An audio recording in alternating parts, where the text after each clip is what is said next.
الحمد لله نحمده ونستعينه ونستغفره ونؤمن به ونتوكل عليه ونعوذ بالله من شرور أنفسنا ومن سيئات أعمالنا من يهده الله فلا مضل له ومن يضلله فلا هادي له ونشهد أن لا إله إلا الله وحده لا شريك له ونشهد أن سيدنا ومولانا محمدا عبده ورسوله اللهم صل على سيدنا ومولانا محمد صلاة تحل بها العقد وتفرج بها الكرب اللهم صل على سيدنا ومولانا محمد صلاة تكون للنجاة وسيلة ولعلو الدرجات كفيلا اللهم صل على سيدنا ومولانا محمد صلاة تكون لك رضاء ولحقه أداء أما بعد فقال الله تبارك وتعالى بعد أعوذ بالله من الشيطان الرجيم أولئك حزب الله ألا إن حزب الله هم المفلحون. قابل صد احترام بزرگوں، بھائیوں اور دوستوں، گزشتہ سے یہ بات چل رہی تھی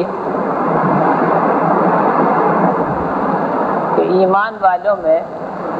ایمانی اوصاف ہونے چاہیے.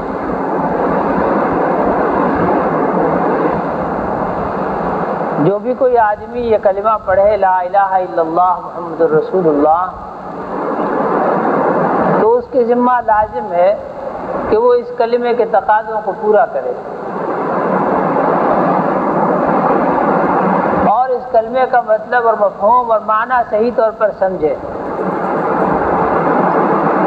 اور اس کلمے کی جو دعوت دی جناب رسول اللہ صلی اللہ علیہ وسلم نے، تو انہوں نے کیا فرمایا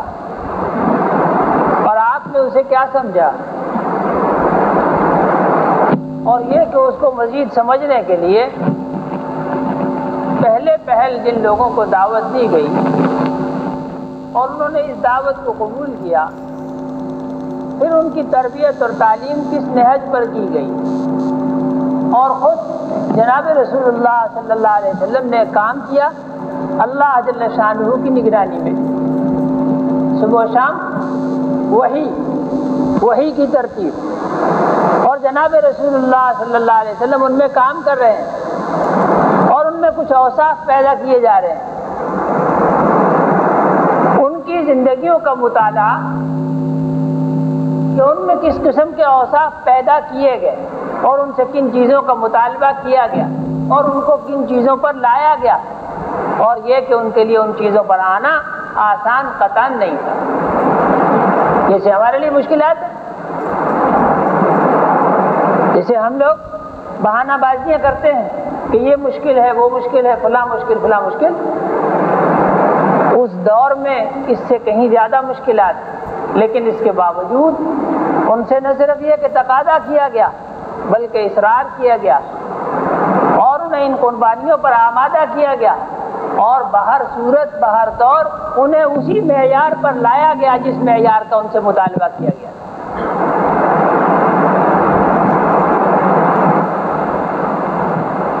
اس معیار پر انہیں لایا گیا جس معیار کا ان سے مطالبہ کیا گیا تھا،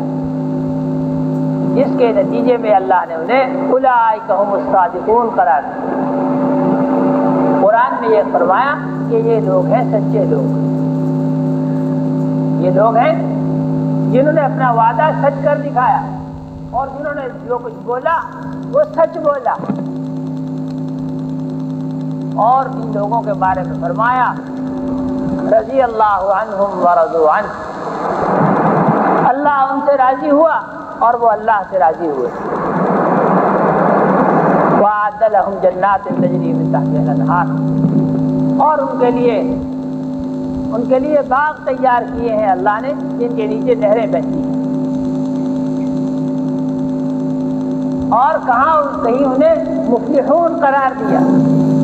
کہ یہ ہیں وہ لوگ جنہوں نے کامیابی حاصل کر لی، جنہیں کامیاب قرار دے دیا گیا اللہ کے امتحان میں. اور کہیں یہ کہ اولئک حزب اللہ، یہ قرار دیا کہ یہ اللہ کی جماعت ہے، یہ اللہ کی جماعت ہے، حزب اللہ انہیں قرار دیا۔ ایک وہ ہوں بزرگوں کی بنائی ہوئی جماعت ہے،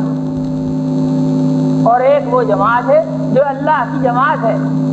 اور اللہ کی نگرانی میں تشکیل دی جا رہی ہے، اور خود جناب رسول اللہ صلی اللہ علیہ وسلم ان میں کام کر رہے ہیں۔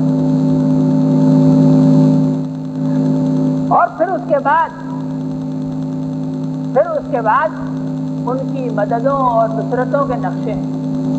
ابتدا میں قربانیوں کے نقشے، اور پھر اس کے بعد ان کے استقبال اور ان کی مدد اور ان کے لیے فتوحات، اس کے نقشے ہیں۔ انہیں ہر میدان میں اس انداز سے دیکھنا کہ آج اس دور میں بھی میرے دوستو اللہ کی مدد کے جو وعدے ہیں وہ صحیح ہیں، سچے ہیں۔ صرف یہ کہ ان اوصاف کو پیدا کرنا ہوگا جن اوصاف پر اللہ تعالیٰ شانہ مدد فرماتے ہیں، اور جن اوصاف کے حاملین کی دعاؤں کو قبول فرماتے ہیں، جن اوصاف والوں کی مدد اور نصرت فرماتے ہیں۔ آج بھی اگر کوئی ان اوصاف کا حامل ہو، ان اوصاف کا کوئی حامل ہو، کوئی فرد، کوئی گروہ، کوئی جماعت، کسی بھی ملک کے رہنے والے وہ اوصاف لے آئیں تو اللہ تعالیٰ شانہ کے وہ انعامات جو ان لوگوں کے لیے، پہلے لوگوں کے لیے تھے، وہ آج بھی ان لوگوں کو ملیں گے، بلکہ پہلے والوں سے زیادہ ملیں گے۔ اس لیے نہیں کہ یہ بات کے لوگ، اس زمانے کے لوگ زیادہ بزرگ ہیں ان سے، اس لیے ان کو زیادہ ملیں گے کہ یہ لوگ ان کی نسبت زیادہ کمزور ہیں۔ اور جتنی قربانی پر ان لوگوں کو ملا اس سے پہلے ان کو مل جائیں گے، اور یہ بھی اس وجہ سے نہیں کہ یہ بزرگ ہیں اس لیے ان کو پہلے مل جائیں گے، اس کی وجہ بھی وہی پہلے والے، وہ طاقت والے تھے، قوت والے تھے، وہ ان شدائد کا، مصیبات کا جتنا تحمل کر سکتے تھے اس زمانے کے لوگوں میں اتنا تحمل نہیں ہے، اتنی برداشت نہیں، اس لیے ان پر اللہ کی مدد پہلے آ جائے گی۔ لیکن میرے دوستو، ایمان اور اسلام کا اور کلمہ کا جو مفہوم اس زمانے میں عموماً سمجھ لیا گیا، میرے دوستو یہ سرے سے بات غلط ہے۔ دو چیزیں ایک برتن میں جمع نہیں ہو سکتی۔ وہ جسے کہیں نا ہم خدا خواہی ہو، ہم دنیا دوں، این خیال است و محال است جنوں، کہ اللہ کو بھی آدمی چاہے اور اسی جتنا یا اس سے بھی بڑھ کر اس کمینی دنیا کو بھی چاہے کہ اس کا بھی عاشق ہو، اس کا بھی عاشق ہو، اس کو بھی بے حد و حساب چاہنے والا ہو اور اس کے لیے بھی بے حد و حساب محنتیں کرنے والا ہو، زبانی کلامی چاہتے اللہ کے لیے اور مالی اور جانی قربانیاں دنیا کے لیے، تائیں خیال است محال است جو، یہ خیال ہے، محال ہے، پاگل پن ہے، اس کے سوا کچھ نہیں۔ کوئی صورت ہے بھلا کہ ایک ہی برتن میں، ایک برتن، پیالہ، گلاس، لوٹا، بالٹی، ایک ہی برتن کے اندر یوں کہا جائے کہ اس میں پاک پانی بھی ہے، پلید پانی بھی، اس میں پاک پانی بھی ہے، پلید پانی بھی ہے۔ پانی اس میں ایک ہی ہو سکتا ہے، یا پاک یا پلید۔ اس پانی کی بیک وقت دو تعریفیں نہیں ہو سکتی۔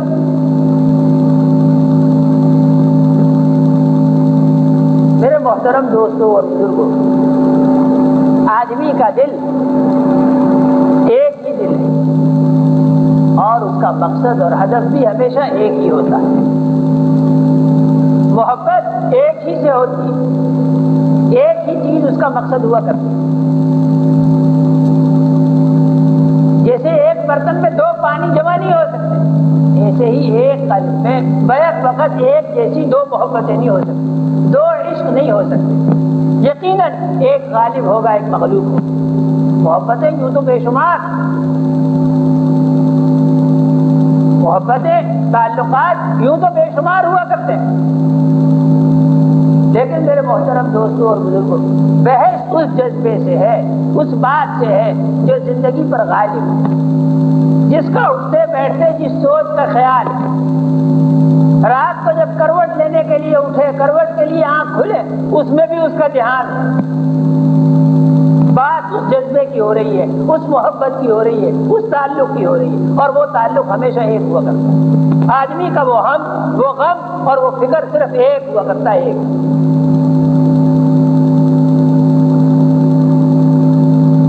میرے محترم دوستوں اور بزرگوں، اللہ کے لیے ساری محبتوں پر اللہ کی محبت کو غالب کرنا، اور سارے خوفوں سے بے خوف ہو کر صرف ایک اللہ سے ڈرنا، سب سے امیدیں کاٹ کر حرص اور امید اور ہوس صرف ایک اللہ سے رکھنا، کسی کے سامنے کوئی سوال دستے سوال دراز نہ کرنا، صرف ایک اللہ سے مانگنا۔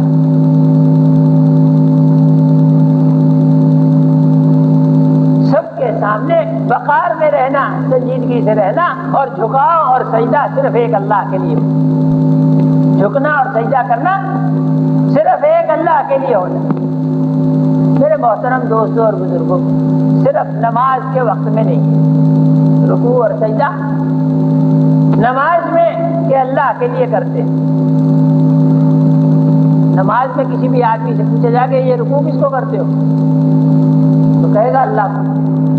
اور یہ سجدہ کس کو کرتے ہو، تو کہے گا اللہ کو۔ بالکل بجا فرمایا، یقین مانیے کہ وہ آدمی جھوٹ نہیں کہتا۔ لیکن میرے محترم دوستوں، رکوع اور سجدہ جو نماز کے اندر اللہ کو کیا، اور نماز کا ایک چھوٹا سا نقشہ قائم کیا، اللہ اکبر کہنے کا حکم ہے، اس نے کہہ لیا، پھر ہاتھ باندھنے کا حکم ہے، اس نے ہاتھ باندھ لیے، اب یہ کہ سبحانک اللہ پڑھنا مستحب، اس نے پڑھ لیا۔ اللہ اکبر کہہ کر کوئی آدمی خدا نخواستہ اردو کی کتاب پڑھے گا، یا اللہ نہ کرے اپنے پڑوسی سے بات کرے گا، یا اپنی دکان کے ملازم کو دکان سے متعلقہ کچھ احکامات دے گا؟ نہیں، وہی طریقہ جو کتاب میں لکھا ہے، سنت سے ثابت ہے، اسی طریقے کے موافق نماز پڑھے۔ پہلے سبحانک اللہ، پھر اعوذ باللہ، بسم اللہ، الحمدللہ، اور پھر اس کے بعد سورت، اور پھر اس کے بعد رکوع، اور پھر سجدہ، وہی ترتیب۔ لیکن میرے دوستوں، یہ تو ایک چھوٹے سے وقت کی بات ہے نا، 5 منٹ، 10 منٹ، 15 منٹ، بہت بڑی بات ہو کہ 20 منٹ ایک نماز میں۔ اب باقی ساری زندگی، دن رات میں جو کوئی آدمی نماز میں وقت صرف کرے تو کتنا وقت صرف کرے گا؟ 5 نمازوں میں مجموعی وقت 1.5 گھنٹہ، 2 گھنٹے، 2.5 گھنٹے لگا لیجیے، بحیثیت مجموعی 5 وقت کی نماز میں اتنا وقت لگا۔ اب باقی جو 21.5 گھنٹے ہیں، سوال تو اس کا ہے کہ اس میں رکوع کس کے لیے، یا یوں کہیے کہ کس کے لیے، اور سجدہ کس کے لیے ہے، یا یوں کہیے کہ سجدوں کی بہتات کس کے لیے، عملی زندگی کے اندر سجدے اور رکوع کس کے لیے، اور کس کے سامنے کہاں ہاتھ باندھے ہوئے کھڑا۔ میرے محترم دوستوں اور بزرگوں، نماز کا تقاضا تو یہ تھا، نماز کا تقاضا تو یہ تھا کہ اس نماز والے وصف کو، اس نماز والی حالت کو پوری زندگی پر پھیلا دیا جاتا، سارے شب و روز کے کینوس پر اسے پھیلا دیا جاتا، اور شب و روز اسی رنگ میں رنگے جاتے کہ زندگی کے کسی بھی معاملے میں، زندگی کے کسی بھی معاملے میں اللہ کے سوا کسی کے لیے جھکاؤ نہیں، اور اللہ کے سوا کسی کے لیے کوئی فرما برداری نہیں، اور حمد و ثنا صرف ایک اللہ کی ذات کے لیے ہے۔ اور یہ کہ جس طرح نماز میں اطاعت کی،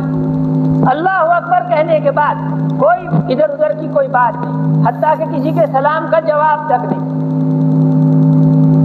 اور سورہ فاتحہ سے پہلے کوئی اور سورت نہیں، حالانکہ سورہ فاتحہ بھی تو قرآن ہے، اور دوسری سورت بھی قرآن ہے، لیکن پہلے سورت نہیں، پہلے فاتحہ بعد میں سورت۔ رکوع بھی نماز کا حصہ ہے، قیام بھی نماز کا حصہ ہے، لیکن ایسا نہیں ہے کہ اللہ اکبر کہے اور کچھ دیر کے بعد سیدھا رکوع میں جائے اور پھر بعد میں قیام کرتا ہوں، ایسا ترتیب ہر چیز ویسے ہی جیسے کہی گئی، جیسے جناب رسول اللہ صلی اللہ علیہ وسلم سے ثابت ہے۔ میرے محترم دوستوں اور بزرگوں، زندگی کا تقاضا بھی یہی کیا گیا کہ زندگی اس نہج پر لاؤ کہ زندگی کا ہر شعبہ اور دن رات کا ہر عمل اسی طرح جس طرح جناب رسول اللہ صلی اللہ علیہ وسلم سے ثابت ہے۔ نماز میں جیسے قیام سے پہلے رکوع کرنا حرام ہے، فاتحہ سے پہلے سورت ملانا جائز نہیں ہے، اسی ترتیب سے پڑھو گے تو نماز ہوگی جس ترتیب سے بتائی گئی۔ اگر کوئی آدمی اسی ترتیب سے پڑھتا ہے تو نماز ہے، اور اگر اس ترتیب سے نہیں پڑھتا تو ایک عامی سے عامی آدمی، ان پڑھ سے ان پڑھ آدمی بھی یہ جانتا ہے کہ وہ نماز نہیں ہوتی، وہ نماز نہیں ہوتی، کچھ اور ہی ہو جائے گا۔ میرے محترم دوستوں اور بزرگوں، ہم زندگی سے متعلق یہ بات کیوں نہیں سوچتے؟ یہی بات ہم زندگی سے متعلق کیوں نہیں سوچتے کہ اگر زندگی اپنی ترتیب سے گزاری جائے، نماز اگر نہیں ہوتی رکوع اپنی مرضی سے کرنے سے، سجدہ اپنی مرضی سے کرنے سے، اور سورت پہلے پڑھ لینے سے اور سورہ فاتحہ بعد میں پڑھ لینے سے،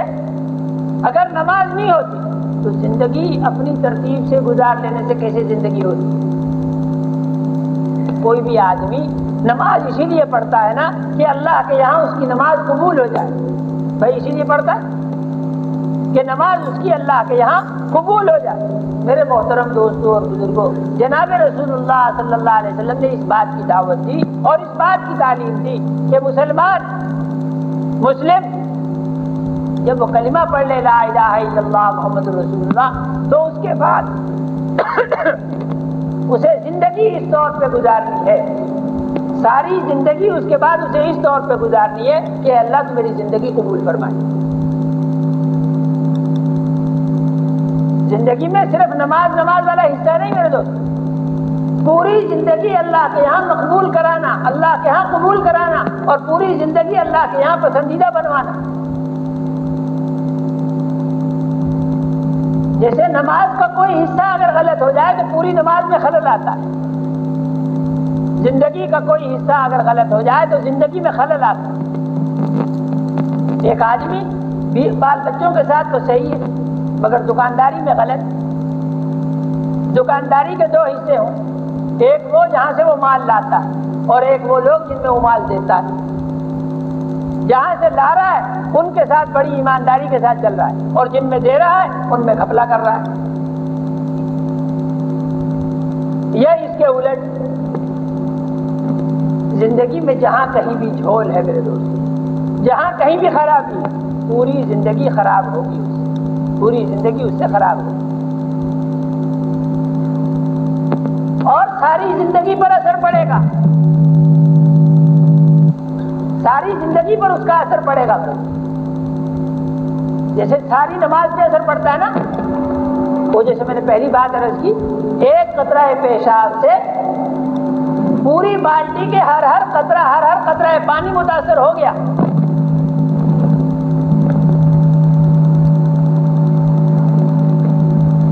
ہر قطرہ پانی متاثر ہو گیا۔ اسی طرح میرے دوستوں، زندگی میں جہاں کہیں بھی گڑبڑ ہوگی اور جو شعبہ خراب ہوگا، جو شعبہ اسلامی تعلیمات کے موافق نہیں ہوگا، اور جہاں جناب رسول اللہ صلی اللہ علیہ وسلم کی سنت کی خلاف ورزی ہوگی، میرے دوستوں اس سے صرف وہی شعبہ خراب نہیں ہوگا، زندگی ساری اسلامی زندگی خراب ہوگی، ساری اسلامی زندگی خراب ہوگی۔ کپڑے پہ دھبا آ جائے، خدا نہ خاصہ، کپڑے پہ داغ لگ گیا، روشنائی بعض اوقات قلم جیب میں ڈالتے ہیں، اسے ٹھیک سے بند نہیں کیا یا کوئی لیکیج ہو گئی، اب وہ دھبا آیا۔ وہ دھبا تو جہاں ہے سو ہے،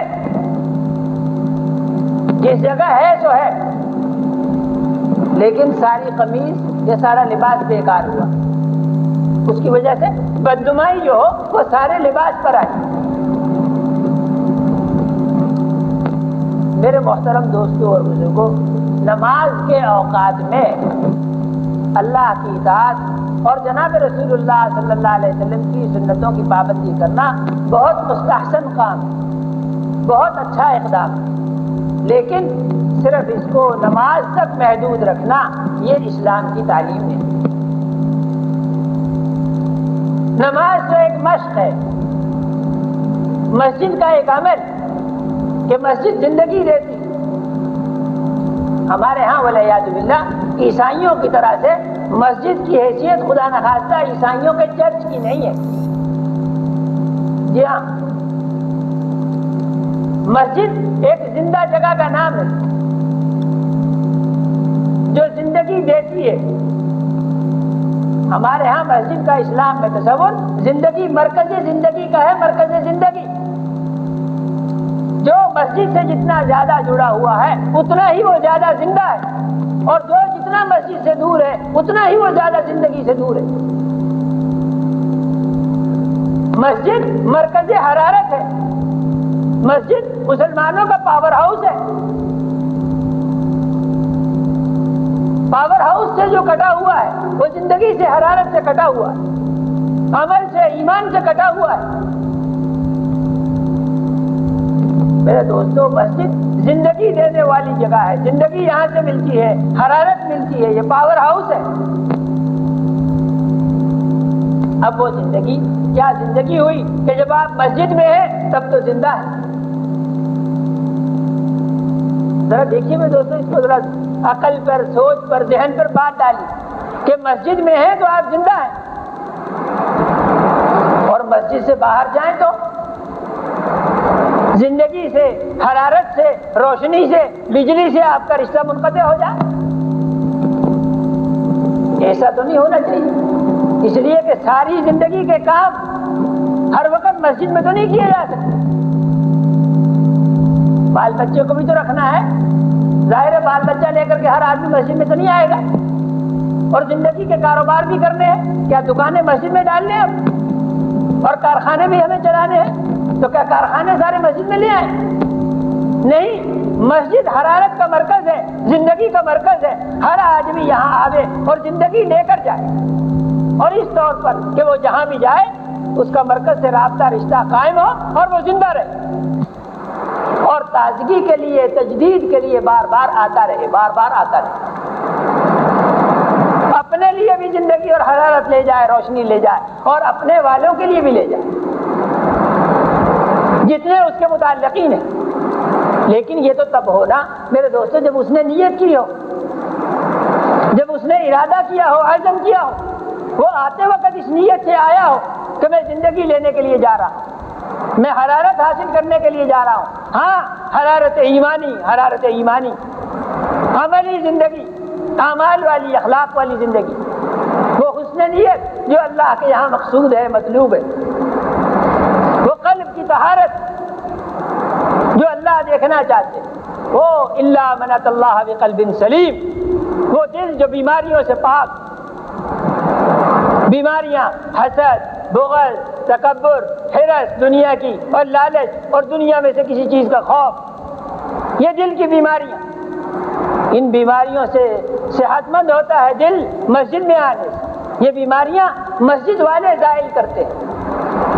مسجد کی تعلیم سے زائل ہوتی ہیں، مسجد کی تربیت سے زائل ہوتی ہیں۔ یہ تب ہو جب مسجد میں آنا اس نیت سے ہو، مسجد میں ٹھہرنا اس نیت سے ہو۔ آدمی لوگ مسجد میں کس لیے آئے؟ نماز پڑھنے۔ مسجد میں کس لیے آئے؟ نماز پڑھنے۔ بات تو مناسب کہی، نماز ہو چکی اب کہ بس اتنا صحیح کام تھا، اور اللہ کی پناہ، اللہ کی پناہ، نماز ہو چکی۔ ابھی لوگ مسجدوں کے دروازے عموماً چھوٹے ہوتے ہیں، نکل رہے ہیں مسجدوں سے، روایت خیال نہیں، روایت نہیں بیان، اپنی کانوں سنی، آنکھوں دیکھی بات، لائن میں لگے ہوئے ہیں جوتا پہننے کے لیے، رش ہے، ایک دوسرے کے پیچھے لگ کے جوتا پہنیں گے، اور اسی میں گالی بک رہے ہیں۔ یہ کیا ہے کہ مسجد میں نہ زندگی لینے کے لیے آئے تھے اور نہ زندگی لے کے جا رہے، ایک رسمی سا عمل ایک رسمی سا کام کرنے کے لیے گویا آئے تھے، وہ رسمی سا کام کیا اور ختم، اس کے علاوہ کچھ نہیں۔ گویا مسجد کے عمل کا بیرونی زندگی سے کوئی تعلق نہیں، کوئی رشتہ ناتا نہیں، کوئی واسطہ نہیں۔ اور واللہ اسلام کی یہ تعلیم نہیں ہے، جناب رسول اللہ صلی اللہ علیہ وسلم کی یہ دعوت نہیں ہے کہ مسجد کے اعمال کا بازار کے اعمال کے ساتھ کوئی تعلق نہ ہو، بازار کی زندگی مسجد سے کٹی ہوئی ہو۔ ایسے بازار مسلمانوں کے نہیں ہوتے، اور مسلمان کو ایسی زندگی گزارنے کی اجازت نہیں دی ہے اسلام کہ جب وہ بازار میں بیٹھا ہوا ہو تو مسجد کی تعلیمات سے یکسر بے بہرا، مسجد کی تعلیمات سے اور مسجد کے علم سے یکسر آزاد، اپنی مرضی سے، یا یہودیوں کے تابع یا نصرانیوں والے عمل۔ بازار میں بیٹھا ہوا یہودیانہ سوچ کے ساتھ، بازار میں بیٹھا ہوا ہندوانہ سوچ کے ساتھ اور نصرانیوں والے طور طریقوں کے ساتھ۔ مسجد میں آنے جانے کا معنی یہ ہے کہ یہ آدمی گھر میں بیوی کے ساتھ ہو، یا بچوں کے ساتھ ہو، یا پڑوسیوں کے ساتھ ہو، یا ماں باپ کے ساتھ ہو، یا بازار میں گاہک کے ساتھ ہو، یا دکاندار کے ساتھ خود گاہک ہو، یہ ہر وقت مسجد والا ہو، ہر وقت یہ ایمان والا ہو، ہر وقت یہ مسجد کی تعلیمات سے آراستہ ہو، اس کے اخلاق بتا رہے ہوں کہ یہ مسجد میں آتا جاتا ہے، اس کے اعمال سے پتہ چل رہا ہو، اس کی چال ڈھال سے، اس کی شکل و صورت سے پتہ ہو کہ اس کا کسی جماعت سے تعلق ہے۔ اولئک حزب اللہ، اللہ کی جماعت کے ساتھ اس کا تعلق ہے، یہ اللہ والوں میں سے ہے، اللہ والوں کے پاس بیٹھتا اٹھتا ہے، اللہ والوں کے ہاں آتا جاتا ہے۔ اور اگر یہ سب کچھ نہ ہو تو میرے دوستو پھر رسم ہے، کاروائی، اور اس کے ذریعے اللہ کو دھوکہ نہیں دیا جا سکتا، اپنے آپ کو دھوکہ دے رہے ہیں، مگر کب تک؟ مگر کب تک؟ زندگی کا کچھ بھروسہ نہیں، لوگ دیکھیں گے کہ آنکھیں بند ہو گئی، مگر حقیقت حال یہ ہوگی کہ آنکھ کھل جائے گی، آنکھیں کھل جائیں گی، یہ دھوکے کی دنیا ختم اور حقائق کی دنیا شروع۔ میرے محترم دوستوں اور بزرگوں، اور پھر اس کے بعد یہ امتحان اور وقت امتحان ختم، اور پھر کوئی سپلیمنٹری بھی نہیں ہے، پھر اس کے بعد کوئی سپلیمنٹری امتحان بھی نہیں ہے، واپسی کا کوئی راستہ نہیں ہے، ون وے ہے، جو کوئی گیا واپسی کے لیے اس کا کوئی راستہ نہیں۔ اور یہ کہ لوگ مہلت مانگیں گے، لوگ مہلت مانگیں گے، اس گزری ہوئی زندگی جو غلط گزاری، جانتے بوجھتے ہوئے غلط گزاری، کانوں تک اللہ نے بات پہنچائی، پیغام پہنچایا، مگر غفلت کی نظر ہوا سب کچھ۔ کہیں گے کہ ہمیں اللہ تھوڑی دیر کے لیے بڑے پارسا، بڑے نیکوکار، بڑے متقی اور بڑے پرہیزگار بن کے آئیں گے، مگر کہا اس وقت نہیں، بس ایک مہلت دی گئی تھی، ایک وقت دیا گیا تھا، جو کچھ کارگزاری ہے وہ تمہارے سامنے ہے، اور اسی پر جزا ہوگی یا سزا ہوگی۔ میرے محترم دوستوں اور بزرگوں، مسجد کے ساتھ رابطہ اور تعلق اور ایمان والا، محض اپنے آپ کو مومن کہنے سے ہم مومن نہیں ہو جاتے، ایمان کے ساتھ ایمانی اوصاف وہ ازبط ضروری۔ چینی میں اگر چینی والا وصف نہ ہو تو ہم مسترد کر دیتے ہیں کہ ہم چینی نہیں، یہ چینی نہیں۔